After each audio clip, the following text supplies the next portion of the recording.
안녕하세요. 황필구 신부입니다. 벌써 사순 4주간이죠. 이제 사순 시기도 후반으로 들어서서 점점 성주간으로 가고 있어요. 저도 그렇지만 본당에서 사목하시는 신부님들은 점점 더 바빠집니다. 각 본당에서 피정이다, 특강이다 아마 많이들 하셨을 테고, 다음 주는 여기 저희 교구가 그런 거겠지만 한인공동체 본당 신부님들 같은 경우에는 각 본당들 다 돌면서 여러분들 고해성사 들어주시러 다니는 주간이에요. 혹시 이 강의 들으시는 분들 중에 가톨릭 신자가 아닌 분들 계시다면 아마 고해성사에 대한 이해는 없으실 텐데, 지난주 이독서 고린토서에서도 바오로 사도가 하느님께서 사도들에게 화해의 직분을 맡기셨다라고 언급을 하고 있어요. 화해의 직분. 고해성사죠. 사제도 한 인간인데 어떻게 다른 사람의 죄를 사할 수 있는가? 아니죠. 그 죄를 용서할 수 있는 권한이라는 건 하느님으로부터 사제에게 맡겨진 직무라는 거예요. 용서와 화해의 권한이라는 건 사제가 타고나는 게 아니라 위로부터 내려온 거예요. 여러분들이 사제 앞에서 죄를 고백할 때는 동시에 하느님께 죄를 고하는 것이고, 그럼 그리스도께서는 그 사제의 손을 빌어서 화해의 은총을 내리신다 이 말이에요. 사제도 한 인간으로서 보통 사람들과 똑같은 그런 유혹을 받고 또 죄를 짓기도 하고 실수도 하기도 합니다. 그럼 사제도 사제를 찾아가서 고해성사를 통해 하나님께 용서를 구하고 하나님과의 그 망가진 관계를 회복하는 거예요. 얼마나 좋습니까? 고해성사라는 은총의 선물. 여러분들 성주간 또 성삼일 부활 대축일을 통한 그리스도의 영광에 참여하기 위해서는 먼저 기본적으로 회개와 보석은 필수예요. 진정한 회개와 뉘우침만이 그리스도께 다가가는 유일한 길임을 상기하시고 늦지 않게 고해서로 달려가시기 바랍니다. 물론 저도 그렇게 할 거예요. 자, 계속해서 중세 시기 역사를 살펴보고 있습니다. 게르만족과 바이킹족이 유럽을 차지하더니 언젠가부터는 이슬람 세력이 유럽으로 진출을 하고 십자군 운동이 일어나고, 또 사상적으로는 우리가 스콜라주의라고 부르는 중세 철학이 발전을 합니다. 그 와중에 가톨릭 교회는 동방교회랑도 마찰이 있고 서방 강대국 군주들과도 권력을 두고 옥신각신하기도 하고, 그런 위기 속에서 지난주에 알아봤듯이 탁발수도회들도 생겨나요. 이슬람의 유럽을 침공하고 유럽은 그에 대응하는 그런 역사를 공부해오고 있는데, 그 과정에서 과연 유럽에 남은 것이 무엇이냐, 더 나아가서는 전 세계 문화적인 또 학문적인 발전에 어떤 영향을 미쳤느냐라는 부분이 꽤 흥미로워요. 오늘은 그 얘기를 좀 해볼까 합니다. 특히 어떻게 유럽 출신 사상가인 아리스토텔레스의 이론들을 엉뚱하게 무슬림으로부터 도로 유럽이 배우게 되는지, 그리고 조금 어렵게 들으실 수도 있지만 아리스토텔레스의 사상의 기본적인 이론, 그 핵심적인 부분 정도, 그리고 우리가 또 열심히 앞으로 공부하게 될 토마스 아퀴나스한테 아리스토텔레스가 어떤 경로로 영향을 미치는지까지 한번 가보도록 하겠습니다. 우선 지금 계속 아리스토텔레스의 재발견이라고 말하고 있는데, 그 말은 유럽에서는 이슬람 이전에 아리스토텔레스를 제대로 모르고 있었다라는 게 되겠죠. 맞아요. 이슬람이 아니었으면 서방 세계에서 아리스토텔레스라는 서양 철학 역사상 가장 중요한 인물 중에 한 명의 명성이 그대로 묻힐 뻔했던 거예요. 흔히 고대 그리스 철학의 양대 산맥을 플라톤과 아리스토텔레스라고 하는데, 이 둘은 사실 스승과 제자 사이이기도 하죠. 그럼에도 불구하고 추구하는 사상은 좀 차이가 있었어요. 플라톤 하면 떠오르는 게 뭡니까? 이데아 사상이잖아요. 이데아 사상. 동굴박 저 너머의 이데아 사상에서 참 진리를 얻을 수 있다라는 거잖아요. 거기서 더 발전해서 신플라톤주의에서는 인간의 이성혼이 일자로부터 나오고 다시 귀환한다라는 이론으로 발전을 시킨다라고 했던 거 기억은 잘 안 나시겠죠? 아무튼 넘어가고, 그런데 반면에 아리스토텔레스는 이데아만을 추구해야 한다라고 보지 않았어요. 지금 우리가 살고 있는 이 세상, 이 자연 세계에서도 역시 진리를 찾을 수 있다라는 것이죠. 결코 플라톤보다 떨어지지 않을 정도로 박식하고 위대한 사상가였어요. 윤리학, 정치학, 수사학, 자연과학, 형이사학, 그리고 특히 논리학, 어떤 사물이나 원리에 대해서 추론하고 증명하는 어떤 사고에 대한 학문인데, 혹시 여러분은 어디선가 들어보셨을 법한 귀납법, 또 연역법, 이런 논리의 이론을 바로 이 아리스토텔레스가 처음으로 만든 거예요. 근데 이런 아주 훌륭한 업적들이 그냥 여차저차해서 다 흩어집니다. 플라톤 사상은 제자들이랑 아카데미아를 통해서 계속 이어지는데 아리스토텔레스 제자들은 조금 변변치 못했던 것 같아요. 그 방대한 저서들 다 어쩌고 결국 이후에 남게 된 거라곤 논리학밖에 없게 됩니다. 근데 정작 아리스토텔레스를 열심히 연구하던 이들은 따로 있었더라는 것이에요. 바로 아랍인들, 무슬림들이었던 것이죠. 우리가 전에 이슬람 역사를 공부하면서 무함마드 시대 때 또 그 이후에 얼마 걸리지도 않았죠. 무함마드 사후에 우마이야 왕조가 750년까지 가는데 불과 130년도 안 걸려서 이렇게 어마어마하게 세력을 확장했던 거를 알 수가 있었어요. 중동 상당 지역에서 또 북아프리카, 서유럽, 이베리아 반도까지 갔죠. 그리고 이후에 아바스 왕조 때로 가면 이슬람 영향력이라는 게 더 멀리까지 갑니다. 근데 그 과정이 그냥 막 칼 들고 쳐들어가서 다 학살하고 강제로 개종시키고 꼭 그렇지만은 않았다고 그랬죠. 초기에는 어느 정도 생존을 위해서라도 다소 그랬던 게 있긴 했지만 일정 기간이 지나고 나서는 정복지들의 주민들하고 교류도 하고 서로 배울 건 배우고 또 그렇게 배운 것들을 발전도 시킬 수가 있었던 거예요. 북아프리카 알렉산드리아에 처음 갔을 때 도서관 있었잖아요. 그 유명한 도서관 70만 권의 책들 전부 그냥 다 갖다 버릴 정도로 아무 생각이 없었던 무슬림이었는데 나중에는 헬레니즘 문학이라든지 철학 서적들 같은 소스들을 오히려 찾아다니는 정도가 돼요. 예를 들어서 원래 아랍인들은 유목 생활을 주로 했는데 페르시아를 정복하고 나서 보니까 페르시아 건축이라든지 그 옷감들, 아름다운 그 패턴들 그런 게 굉장히 좋아 보이니까 또 다 받아들이는 거예요. 인도로 가보니까 인도인들은 수학을 또 엄청 잘하는 거예요. 영이라는 개념도 인도에서 처음 발명한 건데 아랍인들이 가져와서 발전을 시키고 이제는 전 세계에서 아라비아 숫자를 쓰고 있죠. 더 동쪽으로 가서는 중국에서도 여러 가지를 또 배워옵니다. 중국의 3대 발명품이라고 하면 뭐가 있어요? 종이, 화약, 나침반. 그 밖에도 많겠지만 역사적으로 전 세계에 영향을 준 3가지를 꼽자면 종이, 화약, 나침반 정도가 될 수 있는데 전부 무슬림이 중국에서 배워와가지고 서방 세계로 전파한 거예요. 아무튼 이렇게 아랍인들이 세계 각지로 세력을 키워가면서 각지에서 배운 것들 또 특히 굳이 말하자면 동방문물을 더 발전시켜서 서방 세계로 진출하는 과정에서 물론 거기서도 더 많은 것들을 흡수했겠지만 유럽인들 입장에서는 아주 새로운 것들을 그들에게 전하는 역할을 하게 됩니다. 아주 다방면으로 유럽은 이슬람 영향을 받아요. 음악, 미술은 물론이고 문학도 그렇죠. 아라비안 나이트 우리도 익숙하게 알 수 있을 정도 아니에요. 그리고 특히 수학, 자연과학 그리고 기술 분야에서 유럽의 학자들이 아랍인들한테 영감을 많이 받는데 지금도 그 관련 단어들을 보면 알 수가 있어요. 예를 들어서 아랍어에서 알자가 들어가는 단어들이나 이름들이 많아요. 안달루스, 알함브라, 또 이름에서도 알만수르, 알하산 많단 말이에요. 그냥 정관사인데 이 알자가 들어가는 단어들 알코올, 알루미늄, 알카리, 또 대수학을 알지브라라고 하고 연금술을 알키미라고 해요. 일종의 화학이죠. 그 밖에도 설탕을 슈카라고 하고 숫자 0을 지프르라고 하는 아랍어에서 제로라는 단어가 온 거예요. 또 우리가 마시는 술이라고 하면 그게 발효주랑 증류주가 있죠. 맥주나 와인은 뭡니까? 발효주란 말이에요. 곡식이나 과일을 으깨서 발효시키면 알코올이 생성되고 술이 된다는 거 아주 오랜 전부터 유럽에서도 알고 있었는데 증류주라고 하면 위스키, 브랜디, 보드카 또 전통 소주까지도 다 증류주라고 한단 말이에요.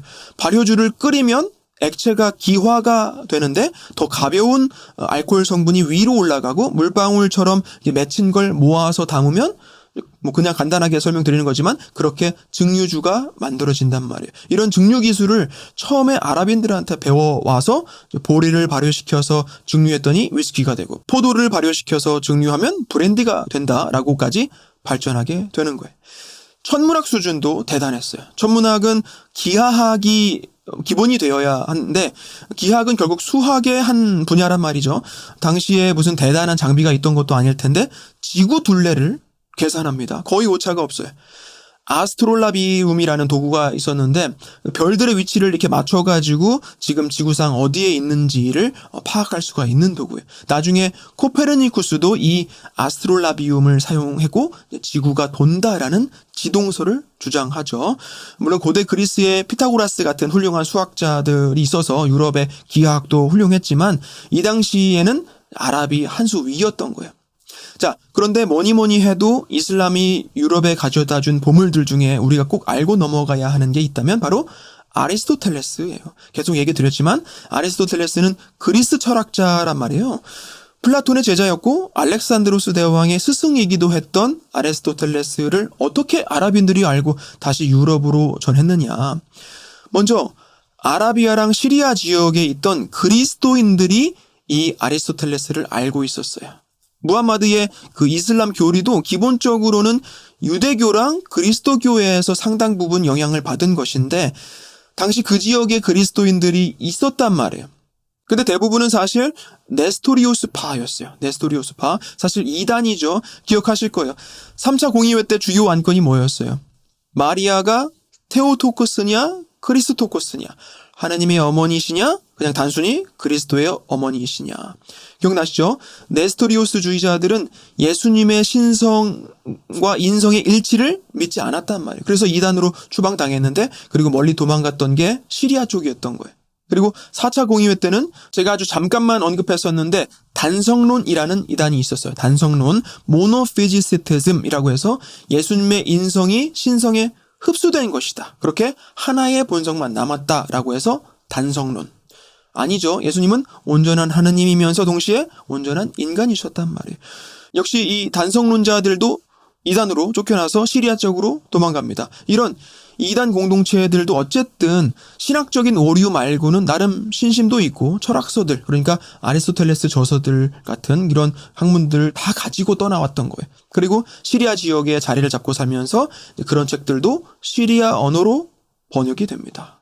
이제 이슬람 세계는 아바스 왕조 시대인데 당시 아주 커다란 거대한 학문 기관 하나를 세우고 각종 주요 서적들을 다 모아요. 그리고 아랍어로 번역하도록 합니다. 이런 아리스토텔레스부터 수학, 과학, 천문학, 의학, 식물도감 등등 아주 체계적으로 양피지 두루마리의 기록을 척척 해서 가지고 쌓아요. 학자들이 연구할 수 있도록. 그렇게 세월이 흐르면서 이제 아리스토텔레스가 아랍 철학자들한테는 아주 최고 스승이 되어버리는 거예요. 아리스토텔레스의 논리학, 자연학, 형이사학, 윤리학 등등 다 공부하고 또 거기서 더 발전을 시키는데 덕분에 이제 아랍 세계의 문화 수준이 마침내 세계 최고 수준에 이를 정도가 돼요. 당시 유럽보다 훨씬 수준이 높았어요. 왜냐? 동서양의 모든 분야의 지식을 다 받아들였으니까. 그런 연구가 계속 발전하는 과정에서 아리스토텔레스 저서들을 가장 잘 해석하고 풀이했던 인물이 있었는데 꼭 언급을 하고 가야 돼요. 아베로에스라는 일명 주석가예요. 주석가. 우리가 성경을 읽을 때도 그 의미가 참 심오해서 그냥 읽을 수도 있지만 조금이라도 공부를 하려면 반드시 주석 혹은 해석을 같이 본단 말이에요. 아리스토텔레스 저서들도 그냥 읽는 게 너무 어렵기 때문에 당시에는 항상 아베로에스의 그 주석을 같이 보면서 공부를 했던 거예요. 이런 아리스토텔레스의 저서들 또 아베로에스의 주해서들이 이슬람이 유럽으로 진출하면서 같이 갑니다. 여러분들 아시다시피 이슬람이 북아프리카랑 이베리아 반도 또 지중해 인접 지역 일부까지도 점령을 했었는데 나중에는 거의 다 다시 이렇게 물러나게 되죠. 이후에 그리스도교 학자들이 와서 거기에 남아있던 아리스토텔레스 저서들, 그러니까 아랍어로 쓰여진 아리스토텔레스의 책들을 발견하는 거예요. 분명히 어딘가에 이 아리스토텔레스 다른 저서들이 있을 텐데 하고 찾던 중이었는데 이제서야 발견을 하게 된 거죠. 그것도 아랍어로 쓰여진 아리스토텔레스 책들을 이제 하나하나씩 찾아서 다시 라틴어로 번역을 하기 시작합니다. 12세기 이전까지 유럽에서는 아리스토텔레스 저서라고 해봐야 한 두세 권 정도밖에 없었는데 여러 편을 번역하고 연구하다 보니까 점점 아리스토텔레스의 그 진가가 드러나게 되는 거죠. 논리학, 자연학, 형이사학은 물론이고 천문학, 의학, 점성학, 기하학 등등 정말 여러 분야의 주옥 같은 지식이 재조명되는 과정인 거예요. 근데 이런 번역 작업을 결국 누가 다 했겠어요? 번역이라는 게 언어만 알아서 할 수 있는 게 아니죠. 전문 지식이 없으면 절대 못해요. 예를 들어서 제가 아무리 영어를 잘해도 뭐 그렇게 잘하는 건 아니지만 제가 잘 모르는 분야에 대해서 가령 정치나 과학 뭐 그런 어떤 책을 번역해라라고 하면 막막하다고요. 마찬가지로 저보다 영어 훨씬 잘하는 사람들 수도 없이 많지만 저만큼 신학적인 거나 뭐 어디 누구 주교님 강론을 번역한다든지 그런 걸 잘하는 사람은 그렇게 많지 않겠죠. 결국 아리스토텔레스 번역은 수도원에서 주로 합니다. 수도원 자체가 교육기관, 학교이기도 했고 모든 학자들이 모인 곳은 어쨌든 수도원들이란 말이에요. 베네딕토 수도회도 전부터 번역이나 뭐 필사 작업을 많이 했던 거 아시죠? 그리고 중세가 되면서 도미니코 수도회도 지난 시간에 말씀드렸듯이 학문 연구에 아주 진심이었던 수도회란 말이에요. 또 프란치스코 회도 처음엔 공부하고 너무 똑똑해지는 걸 좀 경계하는 편이었어요. 근데 아리스토텔레스 재조명 이후로 공부의 중요성도 인지를 하고 좀 이따 언급을 하겠지만 보나벤투라 같은 훌륭한 많은 학자들도 배출을 하기 시작합니다. 그중에서 윌리엄 모에르베케라는 번역에 아주 탁월한 수도승이 나와요. 도미니코 회였고 바로 이때 토마스 아퀴나스한테 엄청난 도움을 줍니다. 성 토마스랑 거의 뭐 동년배이거나 한 10년 정도 선배였을 텐데 같은 수도회 소속이면서 사실 토마스는 역사상 손에 꼽는 천재였지만 그리스어랑 아랍어까지도 능숙하게 구사할 정도는 아니었단 말이에요. 근데 모에르베케 같은 훌륭한 번역가가 옆에 있었기 때문에 아리스토텔레스 사상을 완벽하게 받아들이고 그렇게 토마스 아퀴나스는 스콜라 철학 최고 학자가 될 수 있었던 거예요.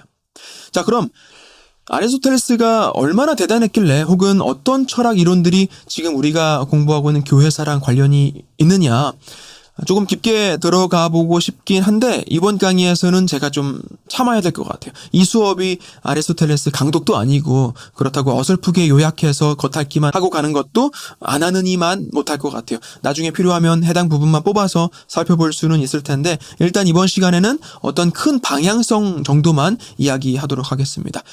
자, 이 그림은 바티칸 사도궁의 교황님 서재에 있는 벽화예요. 르네상스 3대 거장 중에 한 명인 라파엘로가 그린 아테네 학당이란 작품인데 위대한 옛날 가치를 되살리자라는 르네상스 정신이 깃들어 있다고 볼 수 있죠. 그리고 그 중심에는 그리스 철학의 양대 산맥인 플라톤과 아리스토텔레스가 있어요. 자세히 보면 왼쪽에 있는 사람은 손가락으로 위를 가리키고 있고 타마이오스라는 책을 들고 있어요. 그리고 오른쪽 사람은 손바닥을 아래로 향하고 있고 에티카라는 책을 들고 있죠. 타마이오스는 플라톤이 스승 소크라테스 가르침을 대화 형식으로 저술한 대화편이라는 책에서 소크라테스 대화 상대 중에 하나예요. 우주, 질서, 존재, 생성, 그리고 이데아 이런 이야기를 하고 있고 아리스토텔레스의 에티카는 윤리학이에요. 윤리학, 에틱스. 우리가 이 땅에 살면서 중요한 가치들을 풀어내고 있는 것이죠. 쉽게 구분을 짓자면 플라톤은 관념주의자이고 아리스토텔레스는 현실주의자라고 보면 될 것 같아요. 플라톤이 어딘가 저 너머의 이데아를 이야기하는 동안 아리스토텔레스는 우리 눈앞에 보이는 현상에 더 집중을 하는 것이죠. 근데 꽤 오랜 시간 서방 세계의 스승은 플라톤이었단 말이에요. 우리가 중국 고문서를 보면 자왈이라고 하면서 시작하는 문장은 누구를 인용하는 거예요? 공자죠, 공자. 마찬가지로 중세 시기 한참까지도 철학자라고 하면 당연히 플라톤을 가리켰던 거예요. 근데 아리스토텔레스 사상들을 보니까 굉장히 새로운 접근이잖아요. 어쩌면 너무 신선한 가르침이라서 더 사람들이 매료가 됐던 것일 수도 있죠. 근데 문제는 이 아리스토텔레스 사상이 교회 가르침을 위협하는 거예요. 이전까지 플라톤 철학은 오히려 가톨릭 교회를 이해하는 데 도움을 주기도 했잖아. 예를 들어서 이데아라는 공간을 우리가 천국으로 이해한다면 철학적인 사고를 이용해서 신학도 어느 정도는 설명이 되는 건데 아리스토텔레스는 눈앞에 보이는 사물을 이해하는 게 우선이란 말이에요. 어떤 사물에 대한 정의를 내릴 때 네 가지 원인을 들어서 설명을 합니다. 사원인설, four causes라고 하는데 진료인, 형상인, 동력인, 그리고 목적인을 든다는 거예요. 예를 들어서 대리석으로 조각한 포세이돈 석상이 있다라고 해봅시다. 진료는, 다시 말해 재료는 대리석이고 형상은, 그러니까 모양은 포세이돈 모양이고 동력은 조각가의 그 활동이고 목적은 뭐예요? 신전에 모셔놓고 경배하기 위해서이다 라고 정의를 내리는 거예요. 별로 어렵지 않죠? 책상을 예로 들어봅시다. 진료는 뭐예요? 나무.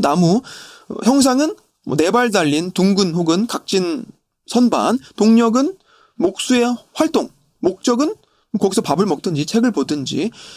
인간을 예로 들어보면 어떨까요? 인간, 진료는 육신, 형상은 이성을 가진 영혼이 되겠죠. 동력은 조물주의 그 활동, 그리고 목적은 다른 또 철학적인 문제가 될 수 있지만 서로 사랑하기 위해서라든지 하나님의 영광을 드러내기 위해서라든지 행복하기 위해서라든지 어쨌든. 자, 근데 아리스토텔레스에 의하면 진료라는 거, 나무든 흙이든 돌이든 어떤 사물의 진료 원인에 해당하는 건 애초에 존재를 하고 있었다라는 거예요. 어디서 그 진료가 왔는지를 설명하지 않아요. 그럼 뭐가 문제가 되느냐? 하느님께서 무에서 유를 창조하셨다는 교리가 말이 안 되는 거예요. 하느님은 창조주가 아니라 일개 조물주, 그러니까 원래 있던 재료를 가지고 조물조물 만들기만 한 존재밖에 안 되는 거예요. 그리고 또 한 가지는 단일 지성론이라고 하는데, 한 인간이 육체라는 진료와 이성을 가진 영혼이라는 그 형상으로 이루어져 있다면 죽을 때 둘 다 같이 소멸이 되는 거예요. 플라톤은 우리 영혼은 소멸하지 않는다고 그랬고, 그래서 이데아 세계도 믿었던 거잖아요. 그리고 그 플라톤 주장을 교리로 가져와서 큰 문제가 없었는데, 아리스토텔레스 주장을 보면 진료와 형상을 떨어뜨려 놓고 보기가 어려워요. 진료와 형상을 같이 놓고 모든 사물을 정의해야 하니까. 오히려 우리 지성은 죽은 뒤에도 남는다고 그랬어요. 육신이 죽어 없어져도 지성만큼은 분리되어 떨어질 수 있다라는 거예요. 그럼 그 지성들이 다 어디로 가느냐? 어떻게 되느냐? 어디 멀리 한 곳으로 가서 하나가 된다는 거예요. 이걸 내세에 대한 나름의 그 철학적인 이해라고 볼 수도 있지 않는가? 그렇지 않아요. 가톨릭 교회 가르침은 영혼은 불멸이고 육신의 그 부활이죠. 천국에서 삼위일체 하느님과 하나가 되는 기쁨을 누리겠지만 동시에 내가 없어지는 게 아니에요. 각자 개인성도 유지가 된단 말이에요. 영혼이 소멸된다는 건 최후 심판도 없고 구원도 없다는 얘기가 되는 거예요. 가톨릭 교회랑은 완전히 안 맞죠. 그리고 마지막 한 가지 예를 더 들어보면, 아리스토텔레스는 눈에 보이는 것들, 이를테면 자연과학, 자연 법칙에 절대적으로 의존을 했는데, 여러분들 잘 아시겠지만 신앙이라는 게 언제나 자연 법칙으로 다 설명이 될 수는 없는 거거든요. 나중에 과학에 대해서도 제가 좀 얘기를 하겠지만 과학으로 모든 걸 설명할 수는 없어요. 과학을 무시해서가 아니라 과학은 완성된 게 아니에요. 지금도 아주 빠른 속도로 발전하고 있죠. 지금까지의 과학으로 증명된 것들만을 가지고 세상 모든 이치를 설명하려고 한다면 아직은 너무 부족해요. 반드시 막히게 되어 있어요. 예수님께서 행하신 기적이라든지 이후로도 설명할 수 없는 초자연적인 또 기이한 현상들, 설명할 수가 없어요. 그냥 과학으로 증명이 안 된다고 해서 그런 거 없다고 무시해버릴 수가 없는 거라고요. 하지만 그럼에도 불구하고 예나 지금이나 눈에 보이는 것들만 진리로 받아들이려는 사람들은 많더라라는 것이죠. 자, 이런 아리스토텔레스의 사상에 보나벤투라 같은 신학자들이 나서서 반론을 제기하고 그럽니다. 아우구스티누스 신학을 기초로 해서 교리를 정리하는 거예요. 모든 만물은 창조에 의해 생겨난 것이고 진료가 언제나 존재했다는 그 이론은 오류이다. 또 모든 지식이라는 건 하나님 말씀으로부터 오는 것인데 어디 다른 세계로 가버린다는 주장은 지식의 그 근원 자체를 부정하는 것이다 라는 거예요. 아무튼 그래서 이러저러한 이유로 아리스토텔레스 사상을 연구하고 강의하는 걸 13세기 초에는 금지를 시킵니다. 우여곡절이 많은데 사실 읽지 말라는 책은 더 읽고 싶어지는 그런 게 있죠. 그리고 아리스토텔레스 사상이 무슨 터무니없는 그런 게 아니란 말이에요. 굉장히 뛰어난 연구들이에요. 결국 13세기 중반에 가서는 오히려 아리스토텔레스 저서들이 권장이 됩니다. 예전에 철학자라고 하면 당연히 플라톤을 가리켰었는데 이제는 철학자 하면 바로 아리스토텔레스 얘기구나라고 통할 정도가 돼요. 주석가라고 하면 누구겠어요? 당연히 아베로웨스라고 탁 나오는 것이죠. 그렇게 아리스토텔레스를 연구하던 학자들은 깊이 들어가면 들어갈수록 역시 아리스토텔레스를 최고 철학 스승으로 삼을 수밖에 없게 되는 거예요.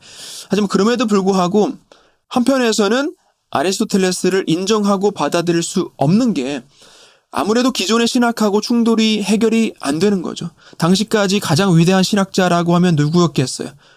히포의 주교였던 아우구스티누스죠. 그래서 아리스토텔레스 사상의 위협으로부터 가톨릭 교회를 지켜야 한다. 다시 말해서 아우구스티누스주의를 고수한다라고 하는, 굳이 표현하자면 보수파랑, 아니다, 아리스토텔레스만이 절대적으로 진리의 스승이다, 눈에 보이는 명백한 것들을 가르치고 있지 않느냐라고 하면서 굳이 이름을 짓자면 극개혁파로 나뉘게 됩니다.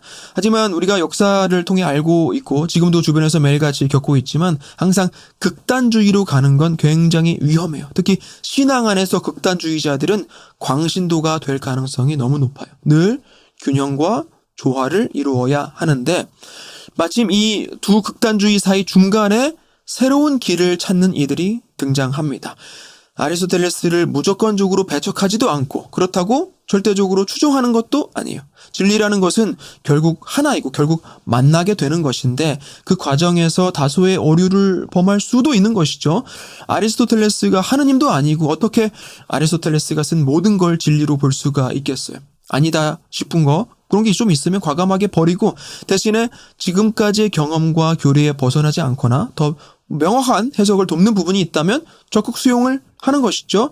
이런 유연한 접근 방식을 추구했던 학자들 중에 한 사람이 바로 알베르투스 마그누스예요. 일명 대알베르투스죠.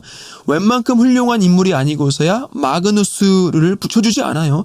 콘스탄티누스 대제, 카를루스 대제, 교황 중에서는 그레고리오 더 그레이트, 레오 더 그레이트 뭐 이 정도 있는데 그만큼 알베르토 성인의 학문적인 업적은 탁월했다라는 것이죠. 그리고 이런 알베르토의 열린 태도를 그대로 이어받은 제자가 바로 토마스 아퀴나스예요. 스승 알베르토 마그누스와 함께 스콜라 철학의 정수를 보여줍니다. 자, 오늘은 여기까지.